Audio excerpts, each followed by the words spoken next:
मेरा अहो भाग्य है, जो उत्साह सहित, पाप रहित, आलस्य रहित, प्रदक्षिणा युक्त, नमस्कार पूर्वक ऐसे काम में मेरी प्रवृत्ति हुई। निराजन सहित अत्यंत प्रसन्न चित्त होना। हे महाभाग, प्रत्येक पहर में मेरी आरती करना। इन 26 गुणों से युक्त जागरण को जो मनुष्य एकादशी के दिन भक्ति से करता है, वह फिर पृथ्वी पर जन्म नहीं लेता है। जो इस प्रकार धन श्रद्धा से रहित होकर यथाशक्ति परम भक्ति से जागरण करता है, वह मुझ में लीन हो जाता है। जो प्राणी मेरे एकादशी के दिन में सोता है, तो उनको समझना चाहिए कि वे कलयुग सर्प से डसे गए हैं, और जो प्राणी जागरण नहीं करते हैं, उनको माया रूपी पाप के बंधन में पड़कर अत्यंत मोहित हो रहे हैं। जिन्होंने कलयुग में एकादशी के आने पर भी बिना जागरण के ही एकादशी को बिता देते हैं, तो उनका अवश्य ही विनाश समझो, क्योंकि जीवन अनित्य है। जो दोनों नेत्रों को खोलकर हृदय में मेरे चरण रविंदु को स्थित कर जागरण को नहीं देखते हैं, वे प्राणी पातकी हैं। वाचक यानी कि व्यास के न रहने पर गीत नृत्य को करावे। हे देवेश, यदि वाचक यानी कि व्यास मिल जाए तो पहले पुराण को पढ़े। 1000 अश्वमेध 100 वाजपेयी यज्ञ का जो पुण्य होता है, उससे कोटि गुना अधिक पुण्य मेरे निमित्त एकादशी के दिन जागरण करने से होता है। हे मानद, मेरे एकादशी के दिन जागरण करने से पितृपक्ष के, मातृपक्ष के, स्त्री पक्ष के कुलों का उद्धार हो जाता है। उपवास के दिन और जागरण प्रारंभ होने पर जो विघ्न उपस्थित करता है, तो मैं उस स्थान को छोड़कर तथा श्राप देकर चला जाता हूँ। जो लोग मेरे एकादशी के दिन जागरण करते हैं, उनके बीच में प्रसन्न होकर मैं नृत्य करता हूँ। जो मेरे पास जितने दिन तक जागरण करता है, उतने अयूत 10,000 युग तक मेरे गृह में आकर वास करता है। एकादशी के दिन जागरण के बिना पूर्वजों की न गया पिंडदान से, न तीर्थ जाने से, न बहुत यज्ञों से मुक्ति होती है। अतः सब साधनों से जागरण श्रेष्ठ है। जो मेरी एकादशी के दिन जागरण के समय पुष्पों से पूजन करता है, वह प्रत्येक पुष्प में अश्वमेध यज्ञ के फल का भागी होता है। जो मेरे एकादशी के दिन रात्रि में जागरण के समय दीप दान करता है, वह प्रत्येक क्षण के प्रकाश से 10,000 गोदान के फल को पाता है। जो मेरे जागरण के दिन हविष्यान्न का नैवेद्य अर्पण करता है, वह धान के पहाड़ के दान का पुण्य पाता है। हे चतुर्वक्त्र, जो अनेक प्रकार के पकवान तथा फलों को मेरे जागरण के दिन देता है, वह 100 गोदान के फल को पाता है। जो मेरा भक्त मेरे जागरण के दिन कपूर के साथ तांबूल को देता है, वह मेरे प्रसाद से 7 द्वीप का स्वामी होता है। हे देवेश, जो मेरे जागरण के दिन पुष्पों का मंडप बनाता है, वह पुष्पों से सजाए हुए विमान पर सवार होकर मेरे गृह में आकर आनंद करता है। जो मेरे जागरण के दिन कपूर और गुग्गुल का धूप देता है, तो वह अपने लाख जन्म के पापों को भस्म कर देता है। जो मेरे जागरण के दिन मुझको दही, दूध, घी और जल से स्नान कराता है, वह इस लोक के सुख को भोग कर अंत में श्रेष्ठ मुक्ति को पाता है। जो दिव्य वस्त्रों को और विविध प्रकार के फलों को मेरे लिए देता है, वह वस्त्र के जितने तंतु यानी कि सूत होते हैं, उतने वर्षों तक चिरकाल स्वर्ग में वास करता है। जो रत्नों से जड़ित स्वर्ण के आभूषण को मेरे लिए देता है, वह 7 कल्प पर्यंत मेरे गोद में आकर वास करता है और मेरा प्रिय होता है। जो घी से, विशेषकर गौ के घी से दीपक को मेरे जागरण की रात को जलाता है, उसको एक मिनट में 10,000 गोदान का फल मिलता है। हे चतुर्वक्त्र, जो मेरे जागरण के दिन कपूर के दीपक से निराजन करता है, वह कपिला गोदान के फल का भागी होता है।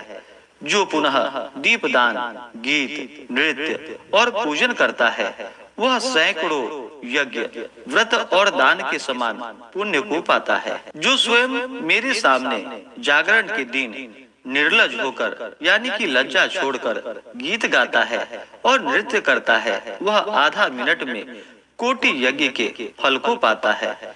जो मेरे जागरण के दिन गीत या नृत्य को रोकता है अर्थात मना कर देता है, वह 60 युग हजार वर्ष तक रौड़वादी नरक में यातना को भोगता है। जो मेरे जागरण के दिन मेरे समीप नृत्य करते हुए मनुष्य के समीप जाते हैं, वे लोग धर्मराज के बंधन से छूटकर और मुक्ति का भागी होकर मेरे स्थान को चले जाते हैं। जो मेरे जागरण के दिन नृत्य करने वाले मनुष्य की हंसी करता है, वह 14 इंद्र के राज्य काल तक नरक में जाकर वास करता है। जो मेरे जागरण के दिन भक्ति से पुस्तक को पढ़ता है, वह श्लोक संख्या के हिसाब से उतने ही युग तक मेरे पास आकर वास करता है। विद्वानों ने जो पुण्य फल प्रदक्षिणा के प्रकार करने से कहा है, वह पुण्य फल अनेक युगों में कोटि यज्ञों के करने से भी प्राप्त नहीं हो सकता है। जो मेरे सामने जागरण के दिन मालाकार दीपक को जलाता है, वह कोटि विमान के साथ देवलोक में जाकर कल्प वर्ष पर्यंत वास करता है। जो जागरण के समय मेरे बाल चरित्रों को पढ़ता है, वह मनुष्य सहस्त्र कोटि युग तक श्वेत द्वीप में जाकर वास करता है। इसलिए दोनों पक्ष की एकादशी को जागरण करना चाहिए। और जो जागरण रात्रि को गीता का तथा सहस्त्र नाम का पाठ करता है, वेदोक्त मंत्रों का और पुराणों का जागरण के समय पाठ करने से पुण्य की प्राप्ति होती है। जो मेरे जागरण के समय धेनु दान को करता है, वह सातों द्वीप से युक्त पृथ्वी के दान फल का भागी होता है, इसमें कोई संदेह नहीं है। इस पृथ्वी के समस्त पुराणों से महान पुण्य को देता है। और हे पुत्र, तीनों लोक में प्रसिद्ध एकादशी के दिन जागरण करना कहा है। जो लोग मन, वचन, कर्म से जागरण करते हैं, उनका मेरे लोक में किसी भी तरह से लौटकर नहीं आते हैं। जो रात्रि के समय अन्य लोगों को प्रोत्साहित कर जागरण करता है, हे सूत, वह चक्रवर्ती राजा होता है। यह मेरा कथन सत्य है। रात्रि में जागरण करने वाले का राजा ककुतस्थ ने सम्मान किया है। जो अपनी शक्ति के अनुसार दान देता है, वह अति दुर्लभ राज्य को पाता है। जो कोई गायक, गाने वाले, वाद्य बाजा बजाने वाले, नृत्य, नाचने वाले और जो ब्राह्मण मेरे जागरण में आकर किसी भी तरह से लौटकर नहीं आते हैं, जो रात्रि के समय अन्य लोगों को प्रोत्साहित कर जागरण करता है, हे सूत, वह चक्रवर्ती राजा होता है। यह मेरा कथन सत्य है। रात्रि में जागरण करने वाले का राजा ककुतस्थ ने सम्मान किया है। जो अपनी शक्ति के अनुसार दान देता है, वह अति दुर्लभ राज्य को पाता है। जो कोई गायक, गाने वाले, वाद्य बाजा बजाने वाले, नृत्य, नाचने वाले और जो ब्राह्मण मेरे जागरण में आकर गायन आदि करते हैं, वे सब नाचने वाली वेश्या के साथ मेरे सनातन लोक में आते हैं। दुष्ट योनि में जन्म लेकर भी मेरी एकादशी के दिन जागरण करके, हे मुनि श्रेष्ठ, कामुक यानी कि कामी लोग भी राजा हो गए हैं। और निष्काम तथा चांडाल आदि भी जागरण करके मुक्ति के भागी हो गए हैं। तथा मेरे एकादशी के दिन जागरण में जाति का विवेक नहीं है। और कलयुग में मेरे एकादशी के दिन एक जागरण को छोड़कर न तो ध्यान पवित्र है तथा कलयुग में न गंगा का जल पवित्र है और न जप पवित्र है। द्वादशी एकादशी के आने पर जो लोग जागरण करते हैं, वे इस कलयुग में धन्य हैं और कृतार्थ हैं, इसमें कोई संशय नहीं है। इस मनुष्य लोक में मनुष्य एकादशी से विमुख न होवे, क्योंकि एकादशी से विमुख मनुष्य अपने से पूर्व के गत और आगे होने वाले जीवों को नरक में गिराता है। श्रेष्ठ गुणों से युक्त एक पुत्र का होना अच्छा है, किंतु निर्गुण बहुत पुत्रों के होने से कोई लाभ नहीं है। जो एकादशी के दिन जागरण करके अपने पूर्वजों का उद्धार करता है और जो मेरे कहे हुए जागरण के महात्म्य का भक्ति से पाठ करता है, वह जागरण के महात्म्य से अपने 100 कुलों का उद्धार कर देता है। अगम्या संबंध के अयोग्य स्त्री में गमन करने से और अभक्ष्य भक्षण के अयोग्य वस्तु के भक्षण करने से जो पाप होता है, हे सूत, वह समस्त पाप एकादशी के जागरण से नष्ट हो जाते हैं। और अज्ञान से जो पाप किया तथा ज्ञान पूर्वक जो पाप किया और जो पूर्व जन्म का अर्जित पाप है तथा इस जन्म में जो पाप किया है, एकादशी के जागरण से उन समस्त पापों से रहित हो जाता है और उसके सब मनोवांछित कार्य सिद्ध होते हैं। हे चतुर्वक्त्र, मेरे एकादशी की रात को जागरण करने पर मनुष्य केवल जागरण से ही मुक्ति के गामी हो जाते हैं। जो फल एकादशी के दिन कलयुग में जागरण करने वालों को होता है, उस फल की प्राप्ति कुरुक्षेत्र और प्रयाग में वास करने वाले को नहीं होता है।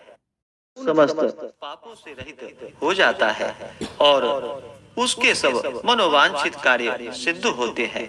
हे चतुर्वक्त्र, मेरे एकादशी की रात को जागरण करने पर मनुष्य केवल जागरण से ही मुक्ति के गामी हो जाते हैं।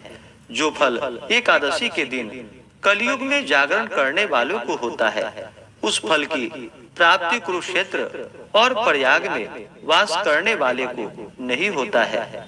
एकादशी के दिन जागरण करने से जिस फल की प्राप्ति होती है, उस फल की प्राप्ति हजारों अश्वमेध यज्ञ और कोटि तीर्थों से स्नान करने से नहीं होती है। जो एकादशी के महात्म्य को पढ़ता है या सुनता है, वह मनुष्य समस्त पापों से रहित होकर परम गति को पाता है। जिस मनुष्य के यहाँ एकादशी कारण है, अर्थात एकादशी के दिन व्रत, पूजन, जागरण आदि होता है, उसके समस्त दुष्ट ग्रह सदा के लिए सौम्य यानी कि शांत हो जाते हैं और संतान का वियोग नहीं होता है तथा मेरी कीर्ति सुनने में नित्य प्रेम होता है और वह प्रेम कभी नष्ट नहीं होता है तथा रण संग्राम में और राजकुल में हमेशा विजयी होता है। हमेशा धर्म में वृद्धि और मुझ में निश्चल भक्ति होती है तथा एकादशी की भक्ति करने से मनुष्य पाप में लिप्त नहीं होता है और मेरे एकादशी के दिन जागरण करने से प्रेतत्व प्रेत शरीर भी नहीं होता है। जो लोग एकादशी के व्रतादि से विमुख है, उनकी परलोक गति नहीं होती है। इसलिए कलयुग में एकादशी के दिन व्रतादि सब उपायों से अवश्य ही करना चाहिए। इस प्रकार से श्री स्कंद महापुराणे ब्रह्मा विष्णु संवादे मार्गशीर्ष मास महात्म्य 13वें अध्याय की कथा पूर्ण हुई। तो बोलिए प्रेम से भगवान विष्णु की जय, माता लक्ष्मी की जय, भगवान श्री कृष्ण की जय, सर्वदेवी देवता की जय। इसी प्रकार से अगर आप सब आगे के अध्यायों को सुनना चाहते हो, चैनल पे नए हैं तो चैनल को लाल बटन दबा करके सब्सक्राइब करें, साथ में बेल आइकन घंटी को दबाएं ताकि वीडियो का नोटिफिकेशन आपको समय से मिलता रहे।